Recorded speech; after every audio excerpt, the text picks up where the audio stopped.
तो हिस्ट्री का ये था कि उसका जो मैंने नोट्स बनाया था, अगेन उसके जो मुझे टॉपिक्स थे वो पता चल गए थे कि क्या क्या टॉपिक्स पढ़ने होते हैं। उसमें मेनली जो है एंशिएंट हिस्ट्री है, मिडिवल हिस्ट्री है और पोस्ट इंडिपेंडेंस, प्री इंडिपेंडेंस, ये 3 चीज़ें हैं। तो इसमें भी लिमिटेड टॉपिक्स, ये बहुत ज़्यादा वैरायटी नहीं है जैसा लोगों को लगता है। तो इसका क्या किया था मैंने, चैप्टर वाइज जो है क्वेश्चंस बना लिए थे चैट जीपीटी की मदद से, यूपीएससी टाइप क्वेश्चन आंसर बना लिए थे।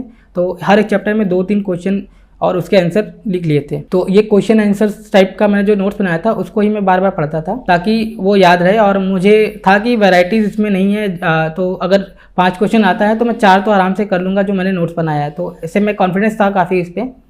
और जैसे मैं एग्जाम्पल दूँ मैंने नोट्स कैसे बनाया, तो इंडिया सिविलाइजेशन जो है उसमें 2 तरह के क्वेश्चन बनते हैं। पहला बनता है कि उस टाइम का आर्किटेक्चर क्या था, जो भी चीज़ें थी, और जो दूसरा क्वेश्चन बनता है कि इसका जो डिक्लाइन हुआ वो क्यों हुआ, इसके रीजंस क्या थे। तो यही 2 क्वेश्चन मुझे दिखे, जितना मैंने प्रीवियस ईयर का क्वेश्चन देखा 10 साल का, तो इंडियन सिविलाइजेशन थे तो यही 2 क्वेश्चन थे। तो इसमें फिर मैंने ये 2 क्वेश्चन बनाए थे और उसका आंसर लिख लिया था। ऐसे ही डिफरेंट चैप्टर्स के मैंने 2-3 करके क्वेश्चन बनाए थे और वो क्वेश्चन आंसर जो मैं बार बार पढ़ता था। मैंने कुछ ऐसे एज सच आंसर राइटिंग तो नहीं किया था, बट जो चीज़ें मुझे याद नहीं हो रही थी उसको मैंने लिख लिया था, कि लिख के याद करता था कि वो याद हो जाए वो चीज़ें, तो टॉपिक्स